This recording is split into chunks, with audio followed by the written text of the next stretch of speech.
Ma'am, हुआ ये था कि 6 जुलाई को हमारे स्वर्णकार संघ के इलेक्शन थे। तो बड़े जैसे कहते हैं कि जो वोटर लिस्ट बनाई गई थी कि हम तो कैंडिडेट के साथ थे, हमें पता नहीं था उसमें कितने मेंबर्स हैं कितने मेंबर्स नहीं हैं, इतना पता था 634 मेंबर्स हैं। तो जब ये बड़े आराम से वोट चल रहे थे, जब 4 बजे मतलब की वोटिंग होनी थी, तब वहाँ पे वोटिंग निकलती है 571। लेकिन जब हम बाहर बैठे थे, जो हमें लिस्ट दी हुई थी, तो हमने अपनी लिस्ट के हिसाब से जब काउंट किया तो वो 481 निकल रहे थे। तो हमने उस चीज़ के लिए उनसे काफ़ी बार बोला कि इलेक्शन इंचार्ज को बोला कि इस चीज़ को दोबारा रीचेक किया जाए, रीचेक किया जाए। बट मुझे हमें समझ नहीं आती कि इलेक्शन इंचार्ज को इतना प्रेशर किस बात का था कि इतना जल्दी उन्होंने फैसला देना था। हमने बड़ा प्रोटेस्ट किया उसके लिए, बहुत ज़्यादा प्रोटेस्ट किया है, लेकिन हमारी बात नहीं सुनी गई।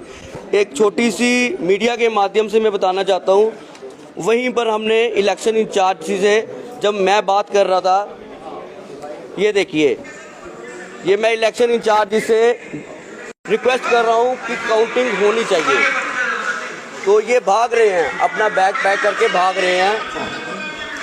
तो ये स्लिप नहीं दे रहे थे हमें।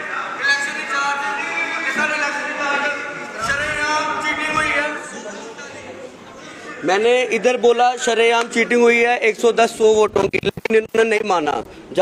वहाँ पर हमारे कुछ जो स्वर्णकार संघ के मेंबर थे, कम से कम 15-16 मेंबर थे, जो वहाँ पे प्रूफ थे कि ये चीटिंग हुई है, लेकिन उन्होंने इस चीज़ को नहीं माना। और हमें पता नहीं था इस चीज़ का, उनको किस बात का प्रेशर था कि उसको जो वोटर जीता था उसको जल्दी से जल्दी घोषित करने का। लेकिन हमने उस चीज़ के लिए फ़ाइट की, और आज हमें उस फाइट का जो हमें फल मिलना था मिला। जो हमारे प्रोविंस के जिन्होंने नियुक्त किया था इलेक्शन इंचार्ज को, उन्होंने इस चीज़ की प्रॉपर वे से हर एक चीज़ देखी, और उन्होंने इस चीज़ को बोला गया कि ये इलेक्शन रद्द किए जाते हैं और अब प्रॉपर री इलेक्शन होंगे, हर एक एडमिनिस्ट्रेटर की देख रेख में होंगे, प्रॉपर वे से होंगे, हर एक लिस्ट चेक की जाएगी, जो फेक वोट थे उनको बाहर निकाला जाएगा, और जो सच में हकदार हैं जिनका वोट डालने का वोट कौन थे आप लोगों में से? अगर वो लोग नहीं थे तो कौन? आपको ये हमारे इलेक्शन इंचार्ज हैं, इन्होंने क्या देखा है, ये क्या बोल रहे हैं, ये देखो। कोई सुनार है, कोई लोहार है, कोई मतलब कि नाई है, कोई है, उससे मेरे को कोई लेना देना नहीं है।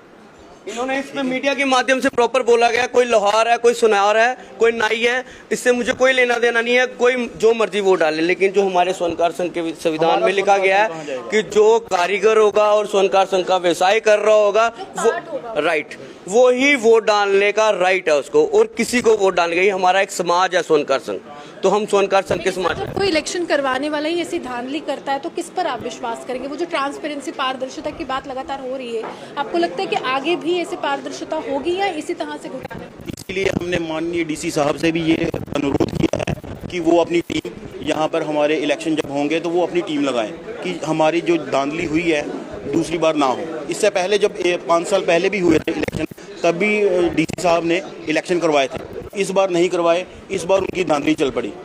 ये चक्कर है सारा।